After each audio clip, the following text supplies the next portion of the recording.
Վարչապետ Նիկոլ Փաշինյանը Բրյուսելում անցկացվող համաշխարհային դարպասներ միջազգային երկրորդ համաժողովի շրջանակում հանդիպել է Լյուքսեմբուրգի վարչապետ Լյուկ Ֆրիդենի հետ, հայտնում են կառավարությունից։ Կողմերը քննարկել են Հայաստան-Լյուքսեմբուրգ հարաբերությունների օրակարգային հարցեր, ընդգծել առևտրատնտեսական կապերի զարգացման անհրաժեշտությունը և մտքեր փոխանակել Հայաստան-Եվրամիություն համագործակցության խորացման շուրջ։ Զրուցակիցները անդրադարձել են նաև Հայաստան-Ադրբեջան խաղաղության գործընթացին, կարևորելով տարածաշրջանային կայունությունն ու փոխգործակցությունը։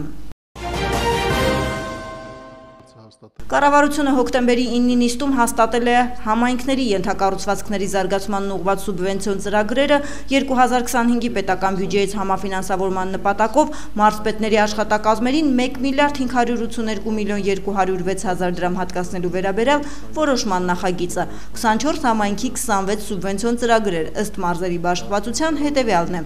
Արագածոտնի մարզ 2 ծրագիր 153 միլիոն դրամ, Արարատի մարզ 2 ծրագիր 210 միլիոն դրամ, Արմավիրի մարզ 6 ծրագիր 199 միլիոն դրամ, Գեղարքունիքի մարզ 3 ծրագիր 125 միլիոն դրամ, Լոռու մարզ 2 ծրագիր 192 միլիոն դրամ, Կոտայքի մարզ 1 ծրագիր 25 միլիոն դրամ, Շիրակի մարզի 2 ծրագիր 158 միլիոն դրամ, Սյունիքի մարզի 2 ծրագիր 186 միլիոն դրամ, Վայոց-Ձորի մարզի 4 ծրագիր 263 միլիոն դրամ և Տավուշի մարզի 2 ծրագիր 66 միլիոն դրամ։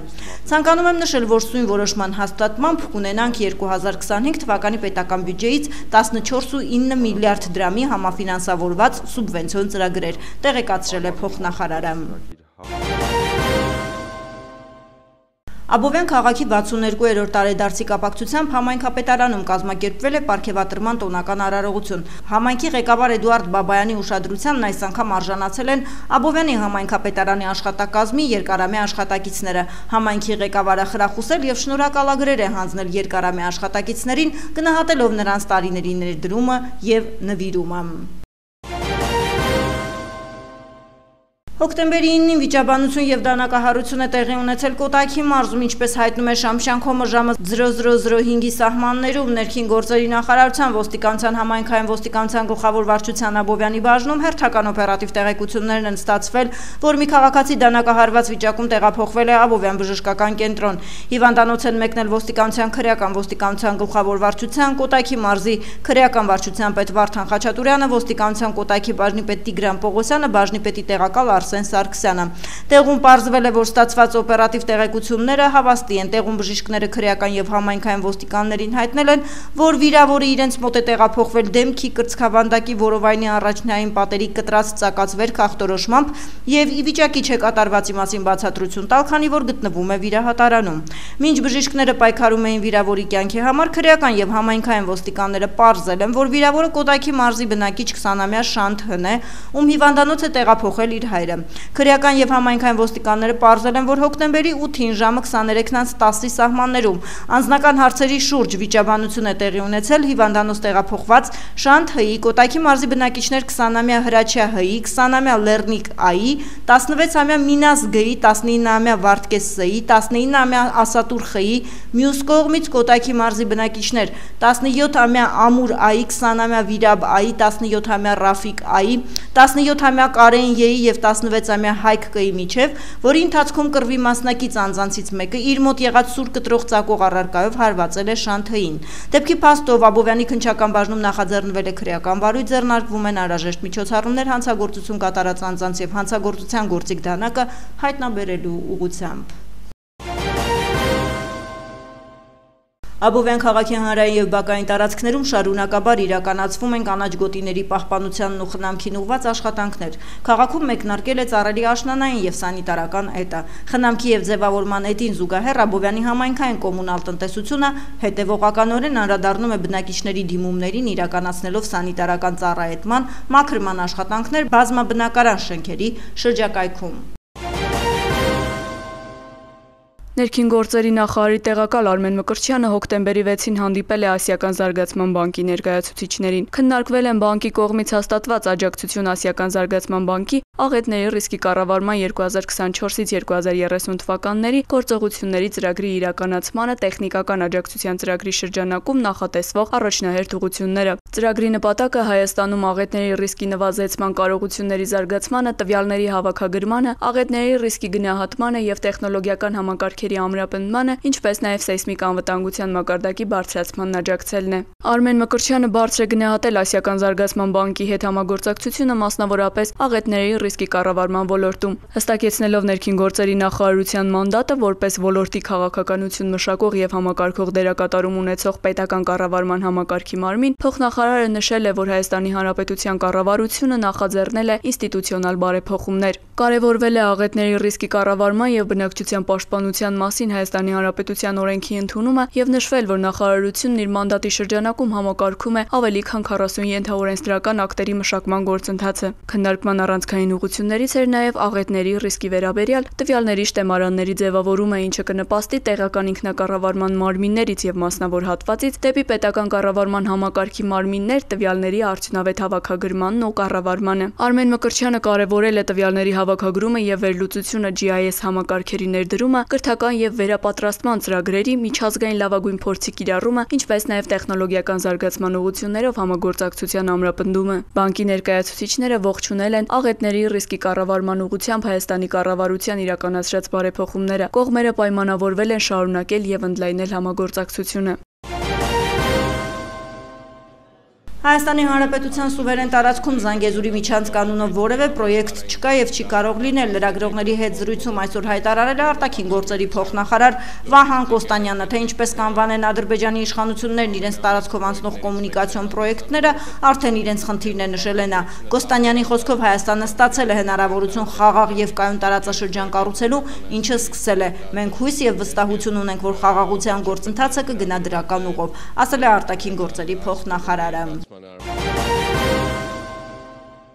Ադրբեջանի պետական անվտանգության ծառայության պետ ռազմագերիների պատանդների և անհայտ կորած քաղաքացիների հարցերով պետական հանձնաժողովի նախագահ Ալի Նագիևը անսպասելիորեն հույս է հայտնել, որ Հայաստանի պատասխան պետական հանձնաժողովի հետ նպատակային շփումները կշարունակվեն և դրական ներդրում կունենան երկու կողմից անհայտ կորածների ճակատագրերի պարզաբանման գործում։ Ինչպես հայտնում է ռեպորտը, այս մասին նա ասել է Բաքվում կայացած ջանքերի միավորում և համագործակցության ընդլայնում անհայտ կորած անձանց խնդրի լուծման համար թեմայով միջազգային կոնֆերանսում։ Նագիևի խոսքով 2025-ի օգոստոսին Վաշինգտոնում ստորագրված եռակողմ հռչակագիրը փետրվարին Ադրբեջանի և Հայաստանի համապատասխան պետական հանձնաժողովների միջև տեղի ունեցած առաջին հանդիպումը և հետագա շփումները, ինչպես նաև տեղեկատվության որոշակի փոխանակումը նոր հույսեր են ներշնչում այս ոլորտում։ Հիշեցնենք, որ նախորդ 3 տասնամյակների ընթացքում Ադրբեջանը համառորեն հրաժարվում էր համագործակցել այս կարևոր մարդասիրական հարցի շուրջ։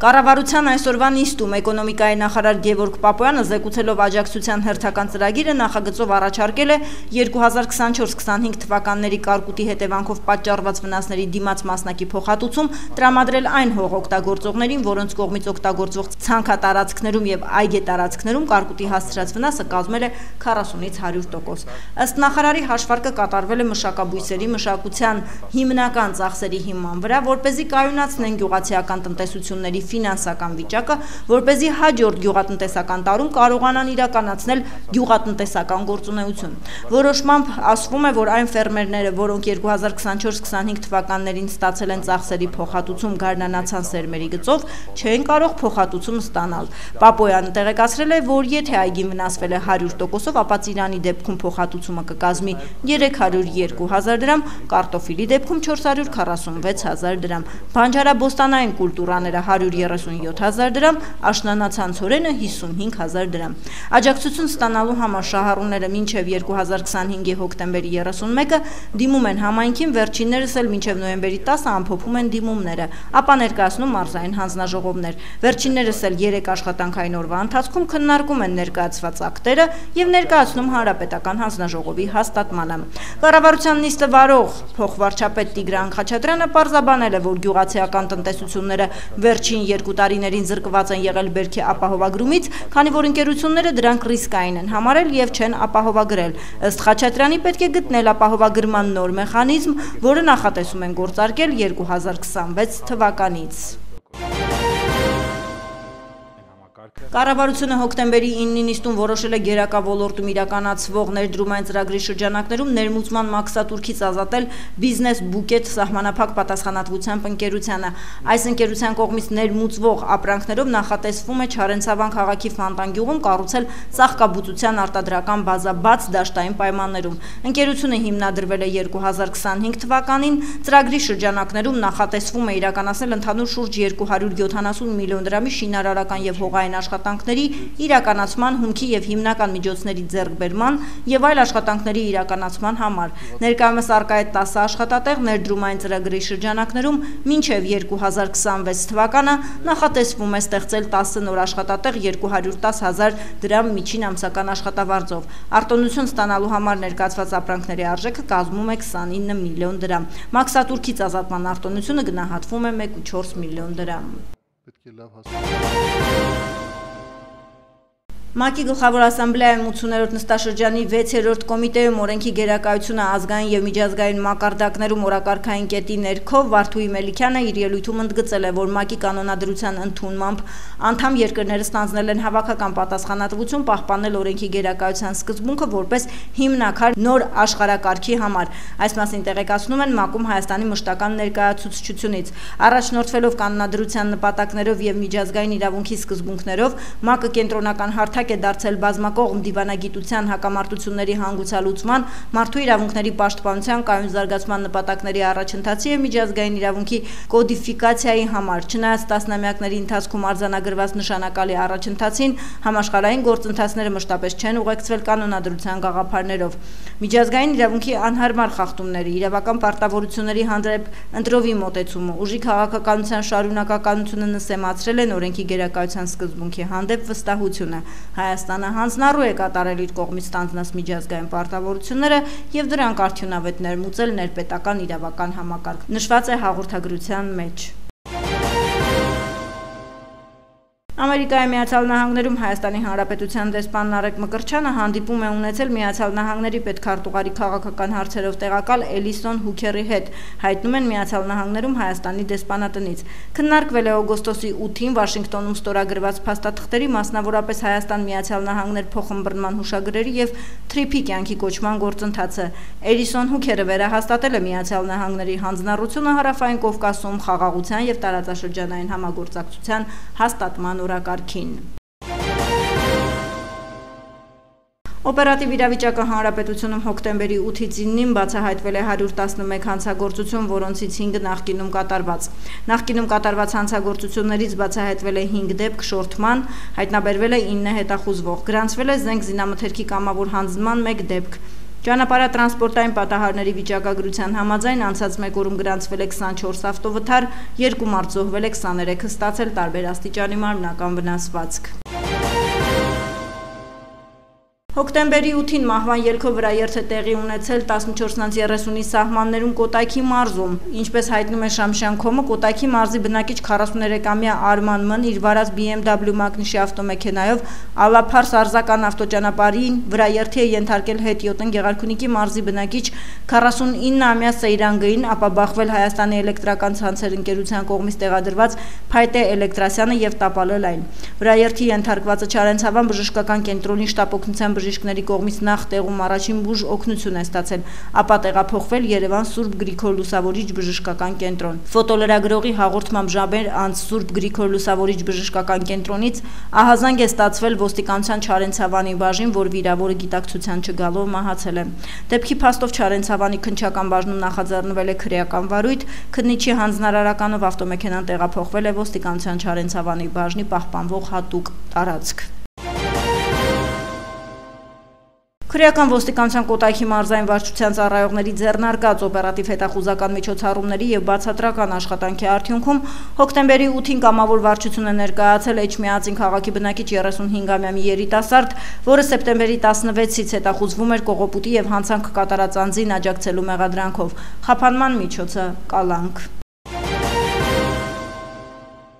Գազայի համաձայնագրի հայտարարումից կարճ ժամանակ անց Իսրայելի վարչապետ Բենյամին Նեթանյահուն հեռախոսազրույց է ունեցել Միացյալ Նահանգների նախագահ Դոնալդ Թրամփի հետ, հաղորդում է The Times of Israel-ը, հղում անելով վարչապետի գրասենյակին։ Նրանք շատ հուզիչ եւ ջերմ զրույց են ունեցել, շնորհավորելով միմյանց բոլոր պատանդներին ազատ արձակելու համաձայնագրի ստորագրման պատմական նվաճման կապակցությամբ։ Թերթը մեջ բերում է Նեթանյահուի գրասենյակի հաղորդագրությունը։ Իսրայելի վարչապետը շնորհակալություն է հայտնել Միացյալ Նահանգների նախագահին ջանքերի համար։ Միացյալ Նահանգների առաջնորդն իր հերթին գովաբանել է Նեթանյահուին վճռական ղեկավարության եւ ձեռնարկած գործողությունների համար։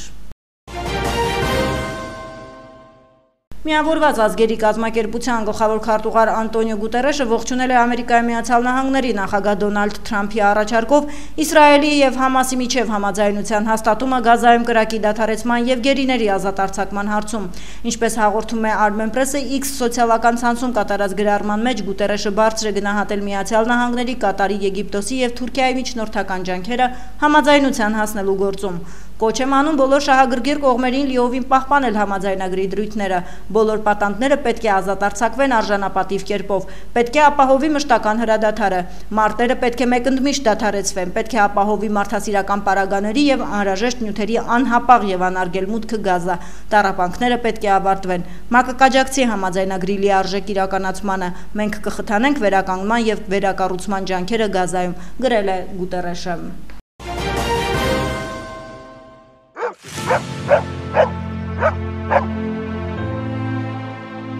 Որոնողափրկարարական գործողություններում կինոլոգիական հաշվարկների պատրաստվածության բարձր մակարդակը չափազանց կարևոր է ինչպես տեխնածին, այնպես էլ բնական աղետների հետևանքների վերացման գործընթացում։ Այդ համատեքստում ռուս-հայկական մարդասիրական արձագանքման կենտրոնը, հավատարիմ լինելով մասնագիտական կարողությունների կատարելագործմանն ուղղված իր ռազմավարությանը, արդեն 4-րդ տարին անընդմեջ ապրիլի 28-ից մայիսի 24-ը կազմակերպել եւ անց է կացրել կինոլոգիական հաշվարկների պատրաստում խորագրով մասնագիտական վերապատրաստման դասընթաց, շարունակելով տարիների փորձով ձևավորված մասնագիտական կրթության եւ փորձի փոխանակման ավանդույթը եւ նպատակ ունենալով ամրապնդել կինոլոգիական հաշվարկների պատրաստվածության մակարդակը։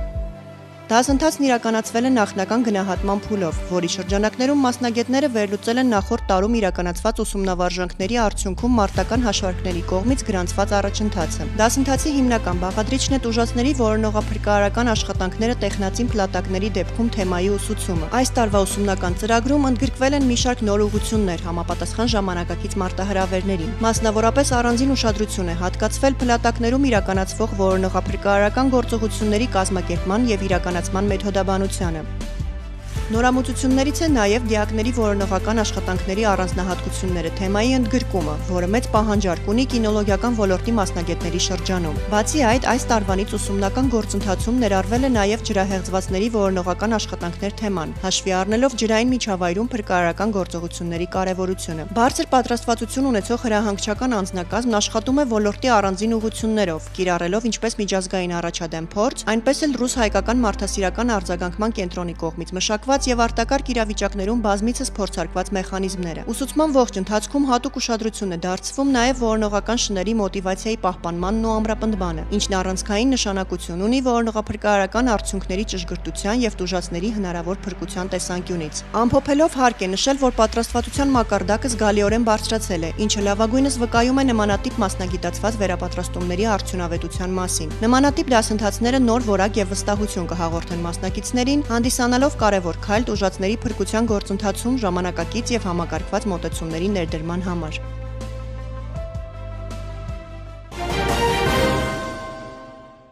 Փրկարար ծառայությունից տեղեկացնում են հանրապետության տարածքում ավտոճանապարհները հիմնականում անցանելի են։ Կորեայի ձորի ճանապարհի հիմնանորոգման աշխատանքներով պայմանավորված հաշվի առնելով քարաթափման վտանգը, օգոստոսի 19-ից ճանապարհը ժամանակավորապես փակ է երթևեկության համար։ Ստեփանցմինդալարս ավտոճանապարհը բաց է բոլոր տեսակի տրանսպորտային միջոցների համար։ Հիդրոթերապևտաբանության եւ մոնիտորինգի կենտրոնից տեղեկացնում են մարզերում հոկտեմբերի 10-ից 3-ը, 11-ին, 12-ի գիշերը, 13-ից 3-ը, 14-ին սպասվում է առանց տեղումների եղանակ։ Հոկտեմբերի 10-ի գիշերը, 12-ից 3-ը, 13-ի գիշերը առանձին շրջաններում սպասվում է կարճատև անձրև։ Քամին հյուսիս-արևմտյան 2-ից 5 մետր վարկյան, հոկտեմբերի 10-ից 12-ին առանձին շրջաններում սպասվում է քամու ուժ գնացում 15-ից 18 մետր վարկյան արագությամբ։ Օդի ջերմաստիճանը հոկտեմբերի 10-ից 12-ին աստիճանաբար կնվազի 7-ից 10 աստիճանով։